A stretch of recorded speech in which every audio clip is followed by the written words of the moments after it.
suis la restauratrice du Musée d'art contemporain. Mon rôle, c'est de prendre soin des œuvres de la collection et aussi des œuvres qui sont prêtées pour les différentes expositions qu'on reçoit. Alors, dans ce cas-ci, c'est l'exposition de Liz Mager. Il y a énormément de sculptures et d'objets qui nous sont acheminés et dont certains ont occasionné des dommages, soit dans le transport ou soit que c'est une entente avec le prêteur qui avait remarqué un petit dommage avant le prêt. Et donc, on s'entend pour que moi, je fasse la réparation ici dans le laboratoire pour que l'œuvre soit mieux mise en valeur dans l'expo. Dans le cas ici de l'œuvre qui s'appelle Hat and Gloves, qui est un moulage, en fait, c'est du faux. Donc, c'est un moulage d'un gant avec une casquette dans lequel l'artiste avait inséré du chocolat à l'époque. Donc, c'est vraiment des vraies barres de chocolat.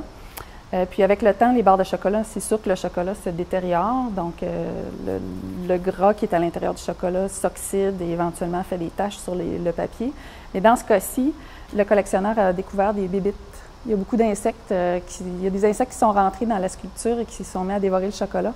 Et donc, ça s'est magrouillé. Puis, bon, ils n'ont pas eu le temps de traiter ça avant que ça parte pour l'exposition. Il y a eu une entente, donc ils ont mis tout ça au congélateur pour tuer toutes les larves et les insectes. Et puis, quand c'est arrivé ici, on a bien inspecté avant de défaire le paquet, s'assurer qu'il n'y avait pas d'insectes vivants, ce qui n'était pas le cas. Et là, donc, moi, ce que je fais comme intervention, c'est de retirer le chocolat des emballages d'origine, comme ce que j'ai fait ici. Donc, j'ai tout retiré le chocolat qui est là et je remplace tous les morceaux de chocolat par des morceaux de papier sans acide.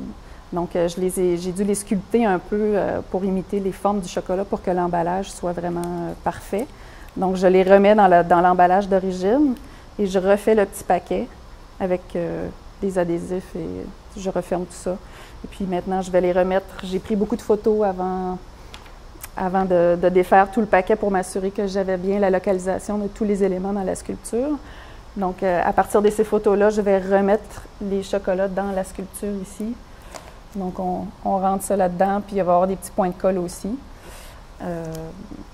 Donc, c'est ça. Donc, vous voyez ici, j'ai fait la même chose avec les barres de chocolat. C'est vraiment tout fait à la même échelle que les barres de chocolat d'origine.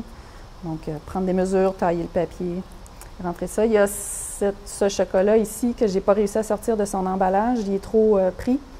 Donc, avec l'accord de l'artiste, j'ai acheté des barres neuves qui ont sensiblement le même emballage. Et puis, dans le remplacement, de la façon dont ils sont placés, ça ne paraîtra pas vraiment que ce n'est pas les mêmes ou que ce n'est pas exactement le même chocolat lui-même. Ça, c'est du 85, elle avait utilisé du 70.